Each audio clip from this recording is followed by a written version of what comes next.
usually is on, things like Victor. You expect long-range wave clear, high damage output later on. With LeBlanc, you do have to control vision a lot. You look for these picks, these bursty, higher risk moves. But one thing that I would say, I always do like seeing LeBlanc's pick later when they know that there's no easy point-and-click answer to that poke. If you distortion in and you know that you're going to be able to get off your combo on LeBlanc, it becomes a lot easier towards the late game where people sometimes feel like she falls off because it's harder to navigate team fights. Looking at this Golden Guardians lineup, nobody's going to be able to punish that LeBlanc when she goes in for the distortion. Definitely agree. Ornn's got a huge telegraph. Jarvan's got a huge telegraph. Kalista and Taric take forever to get that to go off as well. So yeah, I think Power People has a playground here to play with on that very elusive LeBlanc. I think as their best player, I think he is well equipped to make good moves. But you're right, again, to the point that the team fight prowess of LeBlanc specifically is not quite as high. That said, Solo's been playing well. I expect good things out of the Aatrox. I think out of bot lane, you've got Xayah Rakan. That's going to have great late game scaling as well. So this is a comp where, though I tend to agree, I think PoE is awesome on control mages, on teamfight mages, the comp at least supports playing LeBlanc both on their side and the opposing side. This should be a fun one to watch for. About to get ourselves into game. It's going to be really exciting to see in this best of 5 who's going to strike first blood in this match. The loser is out of playoffs. We'll see them in summer, but their season will otherwise be over. Yeah, it's getting intense here, Freak. First team will be eliminated from playoffs here today. Who's it gonna be? Best of 5 starts off here with, some pretty heavy scaling on the top half of the map for Golden Guardians as well. Golden Glue actually, as a mid laner, has the highest jungle presence difference, which means that he gets camped a lot less by enemy junglers, but Closer does spend a lot of time pre-15 around that mid lane, at least enough to be within range, warding around mid lane and ganking for Golden Glue. So we may see that come into effect here because LeBlanc and Rek'Sai always is a pair that you expect to look for kill pressure. And that is going to be something Golden Glue will have to deal with as one of the players with quite a few of those solo death stats. Definitely the case. It's fun to look at kind of the historic stats of the team now that all these teams have played a full regular season. You can kind of take a pretty strong look at how exactly they play the games out. Golden Guardians going for an aggressive invade towards the bottom side of the map. They find the ward to kill. Suddenly, Santorin, who wanted to start red buff, maybe doesn't get to. You're seeing Ignar and Wild Turtle wait around.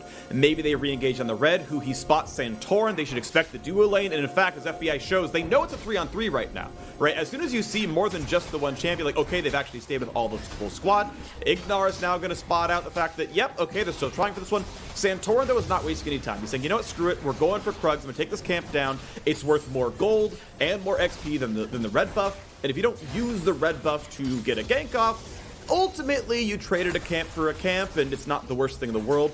But Closer, this is interesting actually. He walks by a ward. Now that ward was known. You can see the health bar only at 1/3 right there. He knows he had to walk by a ward when doing this. Golden Guardians are already attacking it. So gets the red steal, gets back out to his jungle. But keep in mind, even though on a stolen, Santorin did get a valuable camp.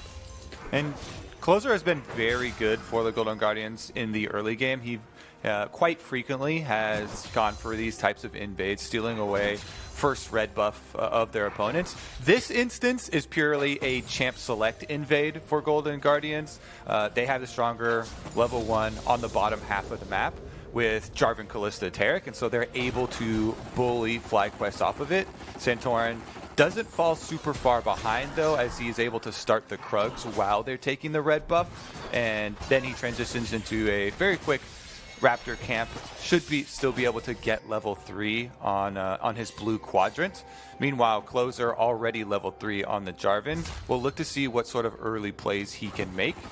Still has actually 1 charge in his refillable potion too, and he's standing still. Oh, nice reflex. Santorin gets the knockup on Closer to prevent taking any damage, or sorry, to get Frank getting knocked up himself from Closer. Gets away from this one. Nicely played. Closer can try to fight for this scuttle, but it's not going to happen. We can take a look at the fact that, well, Closer has an extra ward kill, but Santorin is going to momentarily be up a camp with that one going down. Okay, Closer's going to kind of finish out on the Raptors here, but end of the day, pretty decent start here on both sides.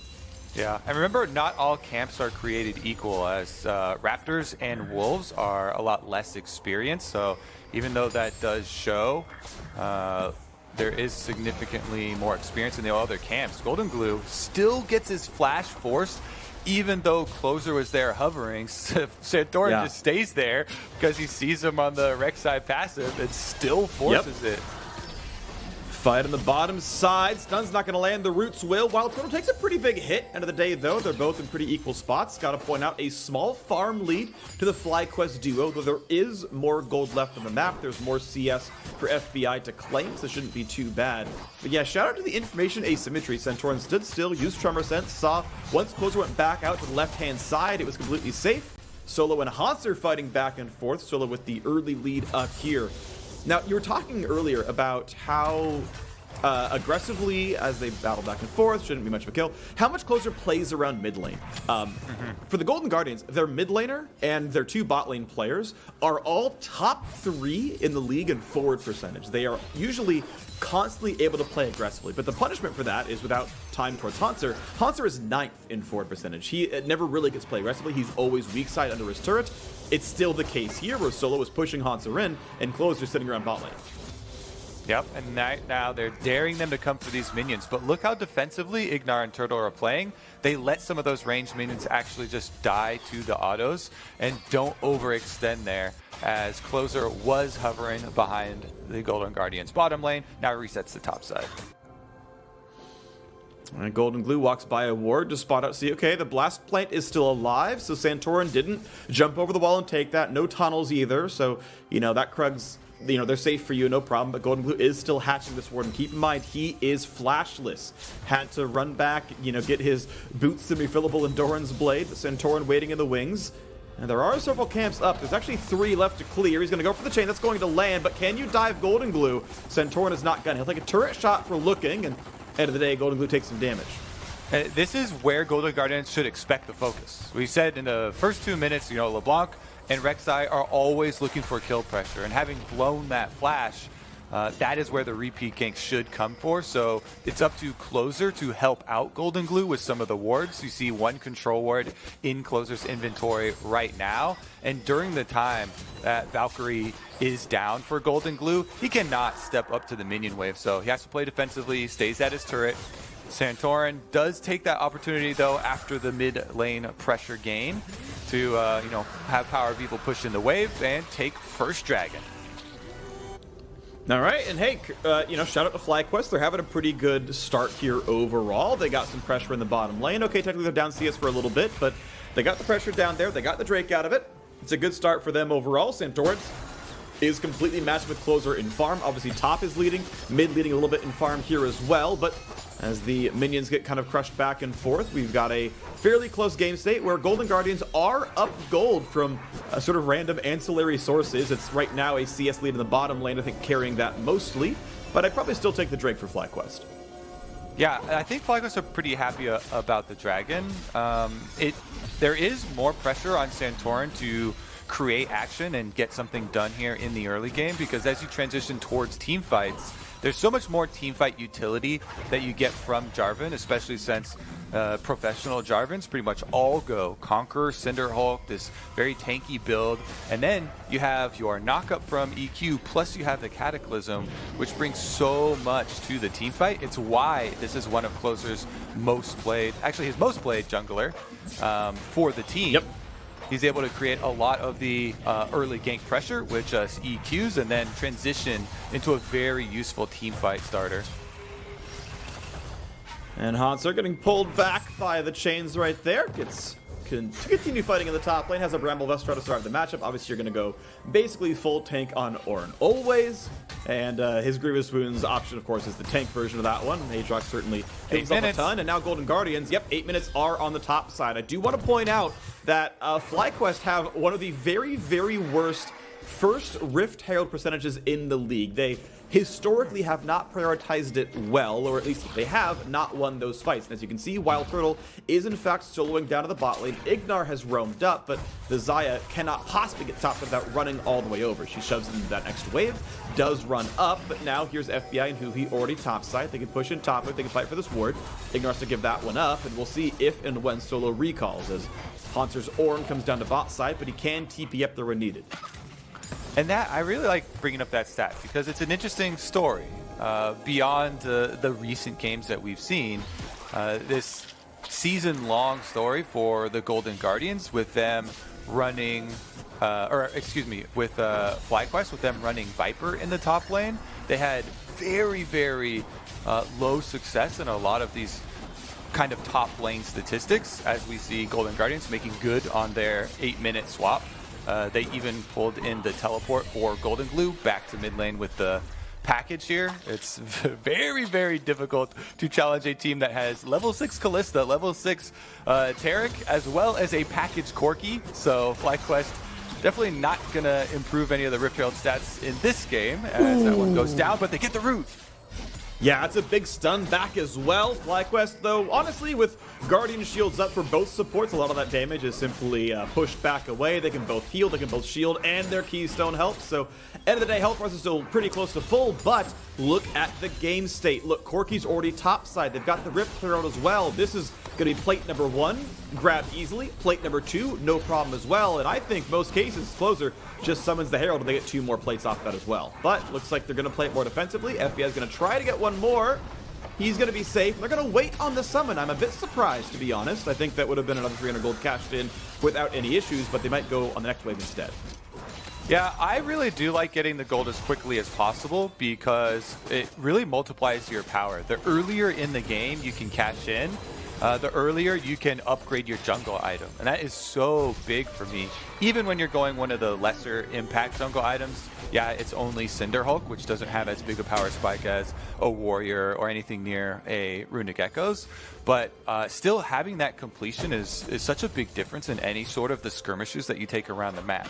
The counterpoint, and when I always talk to these pro junglers, they always mention the extra tempo that you can get using a couple of these Rift Herald empowered recalls to get back to base, which, you know, is a couple seconds. Personally, I really like having the gold power, though. The day Closer did play for the more defensive option. Now, it wouldn't have claimed the turret itself. That turret would still be standing. It would have just been the 2 plates. But yeah, chose the tempo play over the extra gold picked up. Ward comes down, control ward for defense. But no, it's FlyQuest who have the territory. And they're going to have to fight over this one. They will trade the wards back and forth. This mid lane is now fighting as well. Hexdrinker Rush came through for Golden Blue. Feels comfortable in the 1-on-1 against Power of Evil, who's probably not going Merc Treads himself. So a bit of an item, you know, friendly lead for Golden Glue, but is it going to be enough? As they're pushing down the mid lane. It's still a 300 gold lead to Golden Guardians, mostly now earned from those plates themselves. And we're waiting for that next big play, the next big spike. We've got the Ocean Break. We're ready. We've got. Oh yeah. Yeah. All right. This team wants to use all of their ultimates, Freak. We just went over it last time. There's such good synergy here for the Golden Guardians, and they have the trump card of the Rift Herald in pocket for Closer, ready to use. They do get a recall off with a teleport ready for Hanser. And maybe they're just going to try and get some side lane pressure before this fight actually pops off. They completely cede control of the river leading up to this dragon. Closer even used one of his spice. Well, it's running low. There's only a minute left on the Herald Summon, so he's got to use it before too terribly long. And FlyQuest kind of know this as well, right? That's a fairly easy thing to kind of keep in the back of your mind, to know that, okay, they got it around 9 minutes. They've got to summon it around 13. Second Drake is alive, and FlyQuest cleanly in control. Solo locked down, guaranteed it goes over to Santorin. And all Hanser can do is shove in a small wave. You've got a pretty big farm lead in the mid lane. Santorin's actually started farming really well. He's got a farm lead over Closer here as well. And even though Golden Guardians, yeah, they have a gold lead, in general, I feel like I would take those 2 Drakes. That's going to feel really comfortable. Yeah, it leads into a win condition here for FlyQuest. These are very early takes on the Dragons as well. We're only 13 minutes in with 2 of them stacked up. So FlyQuest very clearly can continue to stack these Drakes, looking for the mountain Right, next Yep. in 4.5 minutes, the Herald is summoned very deep in the jungle. There's Just timing still out. 40 seconds for the Herald to get to the turret plates if they want to try and cash in. And Closer's actually so far away that someone needs to get close to the Herald as well to get money for it. They increased the lead range, but she's under attack, Freak! Defend the Shelly! They're gonna get nothing. No, Shelly's gonna drop. The weak point goes down, and you know, the retrospective analysis is, should you have summoned it way back when for the 2 plates? Was the 2 fast recalls worth it? In this case, no. In the average case, maybe you would have found a different opening, but end of the day, the first Herald of Golden Guardians earns them 100 gold because they killed the Herald. That was it. They got no other turret pressure. It meant nothing else for them. All right, I guess we're going to have to invent a new stat. Not just Rift Herald control, but Rift Herald effective usage as well. Rift Herald efficacy here for Golden Guardians so far is at a 0. Unlucky, but that's the way it's going to be for now. They still got the, you know, some push pressure at the very least top lane from their champions. And now we'll see 200 gold difference with FlyQuest on 2 Drakes. Mountain Rift, I think Mountain Drakes and Mountain Soul is going to be really, really good in a game that has some assassination power potential. As now Haunter and Solo battling fourth, going to flash away from the knockup. Solo respecting the chance of a kill there from Haunter, but now Closer is back. The ult is timing out, and Flash is gone. Can they find the slow for the re-engage? For now, he backs off. Mini's going to go down. Closer will not find that game. And we're going to have a reset here as well. You can see both supports roaming back out to the middle of the map to help out in preparation for Rift Herald number 2's spawn. The sister of Shelly is coming, and this is something that I want to point out for FlyQuest. They've had a tendency this year to keep Turtle split pushing even when they reset the rest of the team for objectives. And you can see right now, he just pushed that entire double stacked wave on the bottom side of the map into the tower. Hasn't gone back for a reset though, so he's sitting on the pieces of Essence Reaver. Meanwhile, fully completed Blade of the Ruin King for FBI. Yeah, Ludens Echo, of course, completed there on the side of the LeBlanc of Power Wheel means very, very good poke. And on the other side, of course, Golden Glue himself is on components. Hexdrinker's good, Phage is good, Sork Shoes are good, but it's just not that Triforce power spike. So kind of worth figuring out if you know, either team is really stronger right now. It's kind of going to depend on which champions have the completed items done. I like the Shurelya's in there for the Taric. The whole squad can run super fast. I think the engage tools, not that bad for Golden Guardians, but of course FlyQuest, if Ignar pulls the trigger, he's ready to go in as well. Rakan, pretty much one-stop shop for starting team fights. Haunter and PoE gonna find each other. W's not gonna come down in time. He can't immune the knockups. This is gonna be first blood in the top lane. FlyQuest strike at 16 minutes.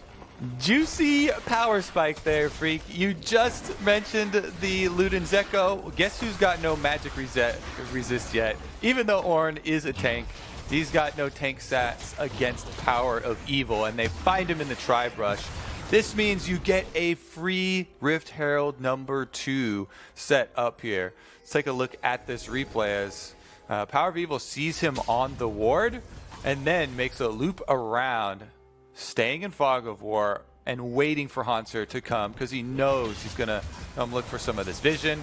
Chain lands, knocks him up. So he charged instead of trying to get an immunity as well. Yeah. All right, let's see the aftermath here for Rift Herald number 2 though as we get back to live. First turret, there you go, cashed in. Whoa. FlyQuest Rift Herald efficiency, significantly higher than Golden Guardians. Solo first turret gold of Power of Evil, big chunk of change to him. Suddenly FlyQuest are up 14. The big croak! Plus the 2 Drakes. Oh, just barely! Haunter bops it in the eye, keeps the turret from taking half its health and damage. But it's master. really turned the corner. Yeah, that's true. He's able to get both of them down, takes down both of the epic monsters. Meanwhile, mid lane, repush here for the Golden Guardians. They don't want to be outdone over and over with these objectives.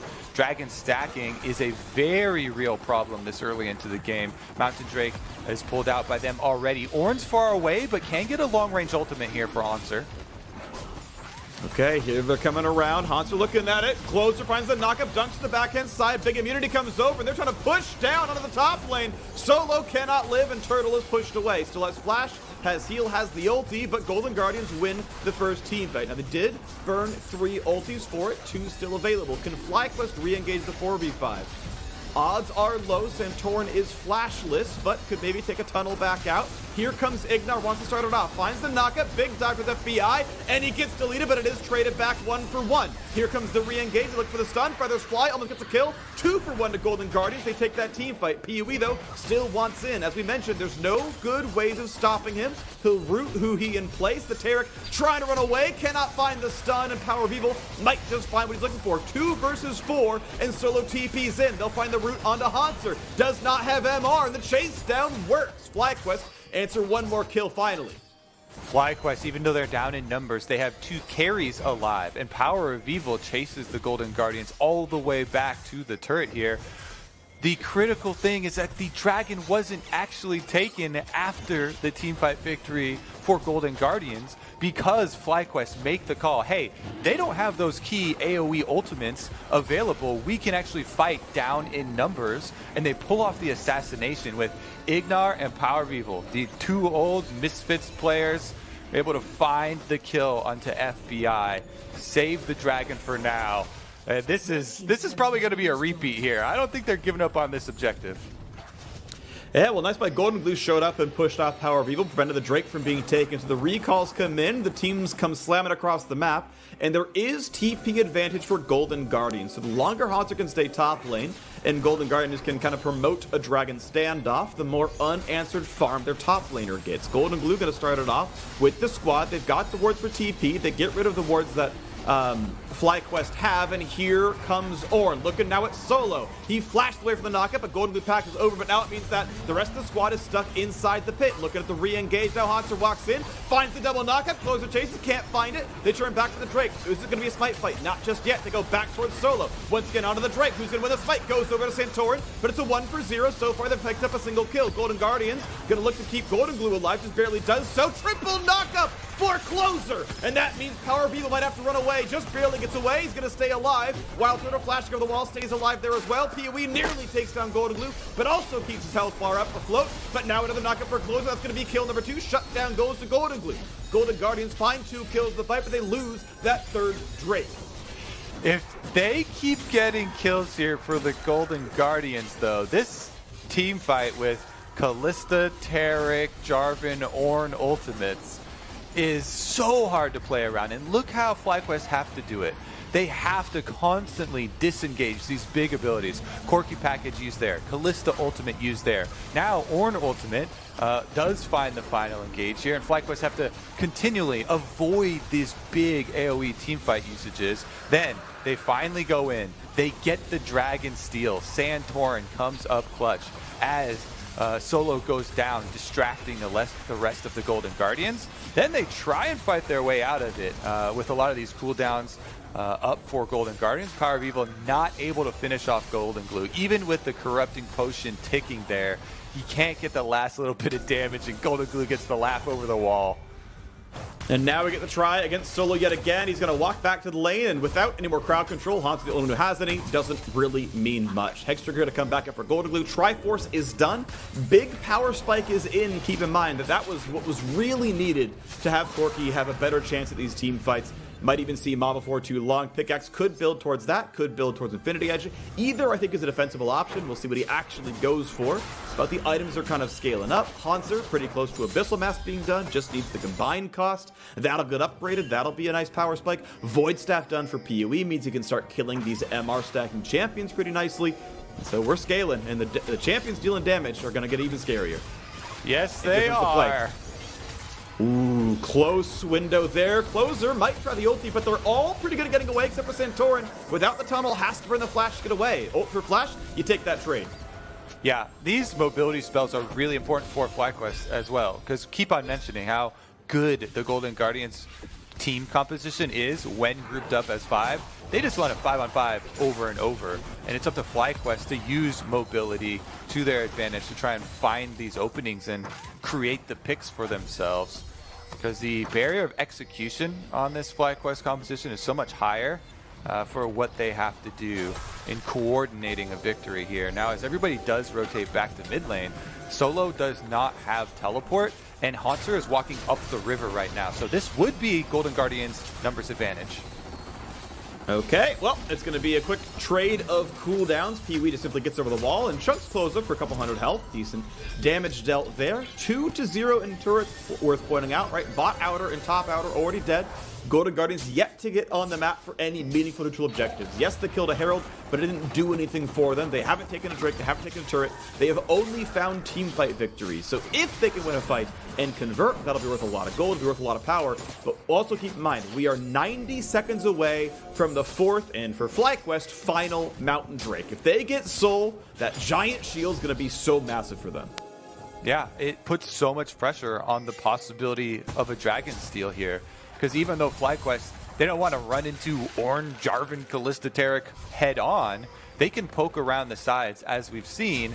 And Santorin, Power of Evil, all have a lot of mobility try and harass Golden Guardians as they're looking for that objective. And if you mess up one more smite, if you mess up one more objective, that gives FlyQuest so much more power, and then for the remainder of the game they can actually split push and play the side lanes with the added safety of these Mountain Dragon shields that will come in with the Soul. It'll be very difficult to actually pick them off or find any of that meaningful damage.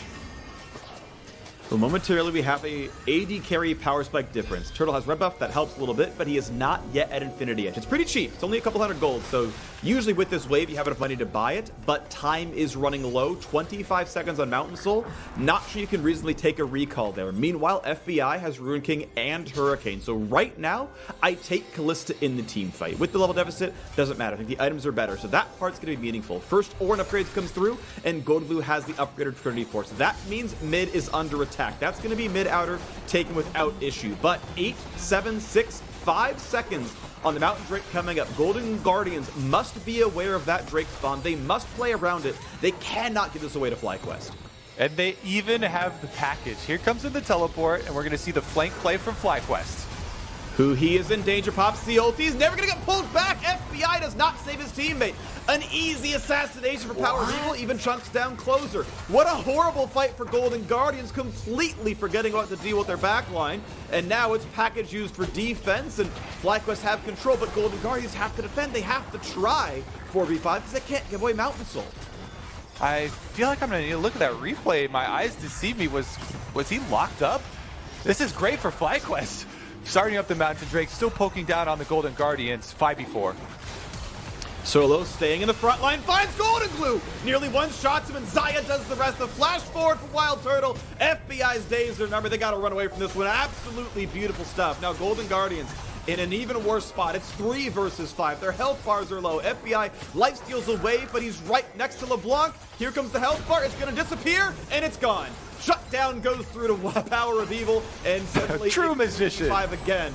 Yep, Taric respawns, doesn't matter. Clean Drake pickup, FlyQuest with a massive lead. They got Mountain Soul.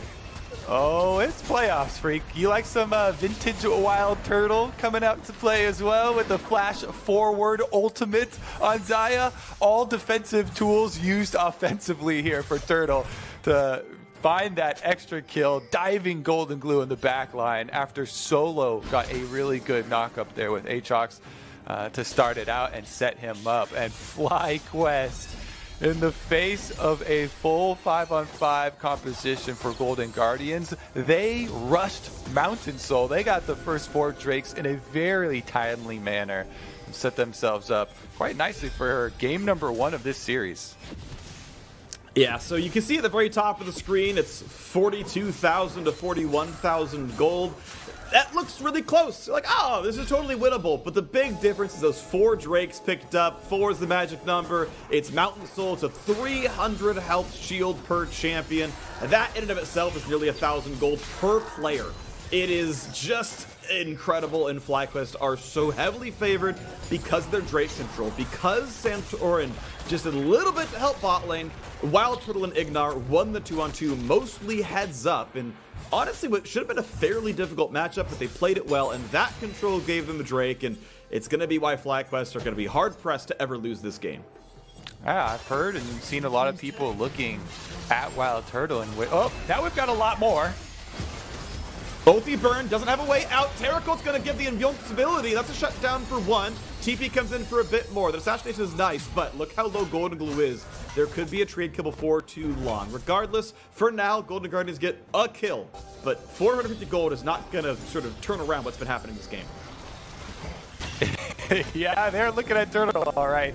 They use Tarek ultimate, Jarvan ultimate, and Golden Glue also got burned down for 90% of his HP. It's not enough, though. He teleports right back out, and will bring that Golden Guardians pressure to get some vision here around Baron. I doubt that they actually go for the start, though, seeing as how they don't have two of those key ultimates.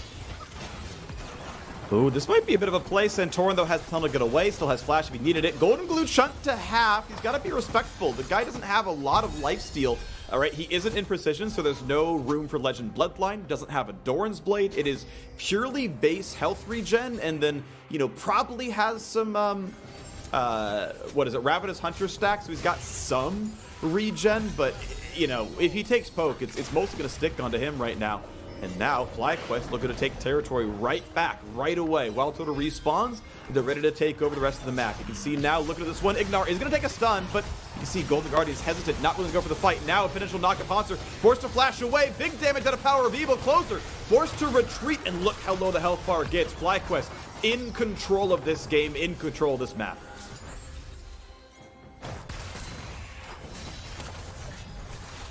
Let's see if they can control the Baron then, because Golden Guardians, nobody goes down. Although Closer does have to refill his health bar, should be able to get back to the Baron in time. 9k on the Baron and counting.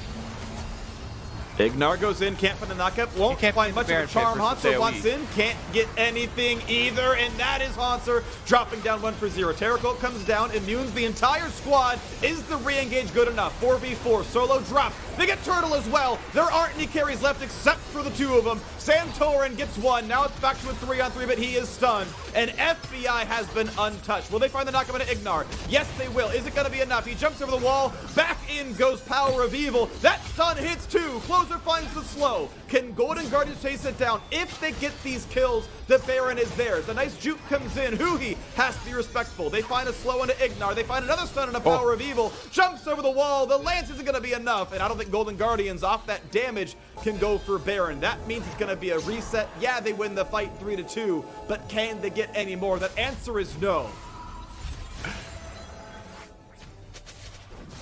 The slipperiest champions in League of Legends, freak. A LeBlanc and a Rakan running all over this blue jungle. Let's take another look at how it started out. FlyQuest know they can't be in the Baron pit versus all these AoE ultimates, but I believe Hanser misses his knock-up here. Does he get charmed? No, just actually missed it. So Hanser doesn't get the second knock-up there on the Ornn ultimate. Big whiff for him. Golden Guardians, though, still have so many more tools. We've stated so many times about how good their 5-on-5 is because of that. You know, Taric Immunity and Jarvan with a secondary engage for them will do the work that they're missing with the Ornn ultimate. And so they do come out at very slippery champions with multiple dashes in them as Power of Evil, also making use of the passive here. Very nice distortion back because FBI actually didn't follow on the chase and was doing Gromp instead. And it might have been more dangerous to go back to that distortion if FBI was right next to Huhi there. Yeah, I think he went for the lifesteal because he's afraid of getting chunked out by LeBlanc round 2, but yeah, he had to burn all his tools to escape. It was the tight call. I think, you know, I think it's debatable to go either way in that one. Have enough health so LeBlanc doesn't kill you and turn the fight, but also, yeah, knowing when it's a chase down. Regardless, it ends up being +1 kill to Golden Guardians. And now here comes the next major objective. Elder Dragon is spawning right now. If you thought Mountain Soul was going to win FlyQuest the game, so far it hasn't quite done it. You know, they've been fighting pretty closely, but Elder Dragon is so much power and FlyQuest ready to go. You've got Solo coming down for the flank as well. And this looks good for Golden Guardians because they can get their standard 5-on-5 setup. Now that they can have this grouping with the Jarvan and the Ornn in front, they should have plenty of time for Terracote to come down. As long as FBI actually, you know, ults Huhi if he's low, if he's in dangerous position, as long as they are able to use these team fights ultimates in concert, Dragon's going down. You gotta watch out. Smite steal against Rend is difficult. I think Golden Guardian's gonna try for this one. Can they coordinate? Santorin gets the steal. A quick shield comes in, but is it gonna be enough? Closer is burning down. Golden Guardians, I can't believe they missed the Smite Rend combo, but it should look well for FlyQuest. Health bar is a bit low, but a single auto kills Closer. He's trying to get over Santorin. If he lands the Q, I think that actually kills him outright. He has to flash it to live, and FlyQuest, this is the time to push for a victory. PoE tries, gets the shutdown on Closer. I'm glad it's not just me, Freak, because when there's Kalista's on my team and I'm jungling, we pick a time. We both say we're gonna, rend and smite at that time. Okay, 1.5k health or something like that. Something that the enemy jungler cannot possibly outsmite. Sometimes you just mess up the timing, and I have messed that up. Looks like Golden Guardians as well aren't able to combine with the damage sources at precisely the right moment. And Santorin, my goodness, he has absolutely just destroyed this game. Such good objective control for him, for FlyQuest. Not only do they have Elder Dragon and the Dragon Soul and Baron buff on top of it, but you get to put that one on your resume, my friend. Yeah, beautiful stuff right now. FlyQuest doing far better than the gold lead suggests. Their objective control has far surpassed everything Golden Guardians has done so far in this game. A lot of that is Santorin smiting. That third Drake was a smite fight. The Elder Dragon was a smite fight. He won both of them, and they have absolute control right now. Golden Guardians have to wait out this minute-long Dragon buff. They've got to wait out 2.5-minute Baron buff, and I think FlyQuest should be able to at least crack tier. You're going to have to do some CSI work on these steals of objectives, Freak. Go back and look at the replays. We're going to slow them down to 25%, enhance it, see exactly what went wrong, if there's any sort of stuns on FBI or why they weren't able to combo the damage here. FlyQuest will be able to do that after the series, though, as they march forward with all of the epic buffs. And they're ready to go. Middle inhibitor, not a problem at all. The turret drops, and if you don't fight for the turret, don't fight for the inhibitor. They're going to sit around a little bit for some wave clear, and the choke point's close enough that FlyQuest are going to back up till the next wave comes in, but top's being shepherded in, and Golden Guardian should be hard-pressed to win a fight here as long as FlyQuest ready to defend. Shut down. Oh my word. PoE over the wall just completely destroys FBI. Didn't have a chance to press barrier. Didn't pop QSS. He's gone. Mid inhibitor is out. Still got a minute and a half on Baron, and FlyQuest not showing signs of stopping. A 5v4 push sounds pretty good to them. As Solo walks in the front line, a little bit of poke onto that turret, a knockup, not going to mean a whole lot. Here comes the charm, attempted knockup, not yet going to get PoE, not yet going to get Golden Glue, but Closer gets the shield, so does Huhi and Golden Glue. Doesn't really matter though, it's not going to be any kills coming across. Still safe to siege. FlyQuest pushing back to the top side. That mini wave was already there. Second inhibitor going to drop no problem. 15 seconds at FBI to respawn. Easily clear the wave away, and FlyQuest might take his last minute Bear buff to reset one more time and siege to the bottom lane. We just saw on screen. It's nice to play a late game LeBlanc when the enemy team has no point and click CC to stop you going in for poke like that. There's nobody that can answer Power of Evil when he goes for an offensive play like that. And Power of Evil has been able to build full damage LeBlanc. Doesn't have to get a spell shield or anything for himself to worry about. So FBI gets to be the one on the receiving end of a full magic penetration, death cap, and a Medjai Soul Stealer LeBlanc combo. Oof. Jeez, FBI. Okay, he ruined King's Flash. You commiserating with him, Freak, with your AD carry? Yeah, that is there.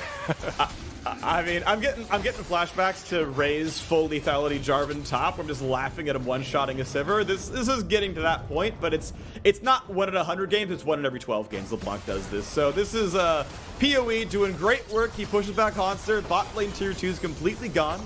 Elder Dragon's gone, Baron's gone, but they've got the gold lead. They still got the soul, and FlyQuest looking well poised to take home game 1 as best of 5. Yeah, they did lose the one game in week 3.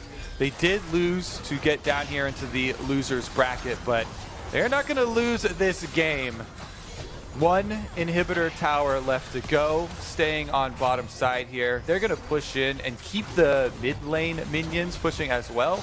So the Golden Guardians really feel the pressure. My goodness, BOE can't be stopped. He really cannot. 6-1 and 4. He's got plenty of damage here, and he's ready to keep going now. Bottom invader turret under fire. At what point can Golden Guardians defend? So far, it is not now. They clear the wave. That's the best they can do, but they can't fight the champions. Ignar gets back over the wall, nicely escaped. PoE looks for poke.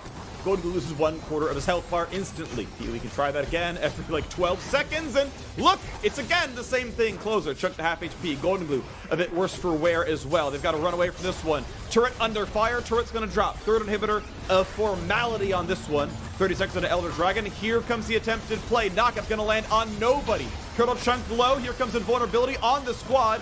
Is the re-engage going to be enough? Can Ignar be a target? He's going to try and get away with it. Once again on a Hanser. PoE tries, can't get anything there either. And though the inhibitor lives, Golden Guardians engage does nothing. Yeah, I mean, spam ping on the Nexus turrets there, because while it takes everything you have to fend off. Oh! Well. That's the You call. okay there? That's it. He's gone. Yeah, that might have been his call as well. Elder Dragon number 2 gonna go over to FlyQuest. At this point, I feel like they're just racking up. What's the best objective control stats that we can possibly get? We'll just get all the epic monsters. Yeah, there's another Baron coming up too. They're waiting around so that I like everybody. This. Can I have more like this a time lot, with it. Kobe. Because right, the buff really lasts, what, 2.5 minutes? So Yeah. getting it as late as possible to maximize the buff duration. This is like this looks so troll, but it's so smart. No, I mean, it also is going to line up better with Baron, because if you delay your Elder Dragon take, they'll have it enough time to not only take the Baron if they want, but then use the Baron and the Elder Dragon on top of each other to finish the game in a real style. All right, so objective control here, slightly in favor of FlyQuest, with the Mountain Soul Elder Dragon setting it up with complete control. For Golden Guardians, Freak, what's your game plan? You gotta go everybody bum rush as soon as you see them at your at an opening by your base, because Yeah, your hope is that Chrono Break doesn't work and you have to call the game and start all over again. This is a 2% win chance game right now, where it is theoretically possible if you find the perfect engage during a Taric ultimate and your whole squad's invulnerable. Maybe catch Turtle for about 20 seconds. He doesn't have flash. Maybe PoE steps too far and he walks into a Taric stun that you channeled from Fog of War.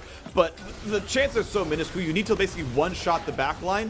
And by the way, Golden Glue might just burn down and die there as well. Gets a quick shield, just stays alive. But he, with the smallest amount of effort, already the fight's already over. Double inhibitor going to go down, no problem. Minions already on the Nexus turrets. You need to somehow one-shot the backline without dying yourself, and that is almost impossible.